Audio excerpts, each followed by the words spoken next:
In equine assisted physiotherapy, every session is shaped by the client's sensory world. For a child with visual impairment, the absence of vision shifts how they perceive space, movement, and balance.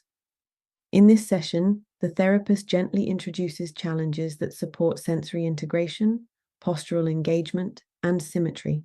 These responses are only possible because the child trusts both the therapist and the equine. That trust creates a safe space where therapeutic challenge becomes an opportunity for growth. The equine offers warmth, rhythmic, and steady presence, while the therapist provides clinical guidance tailored to every response. This type of work is not easily achieved in a traditional setting. But here, it becomes real and meaningful. What you see here is not improvisation, it's clinical expertise in action. And yes, it can be learned. Discover how in the Equine Assisted Therapy Clinical Specialist course. Scan the QR code to learn more.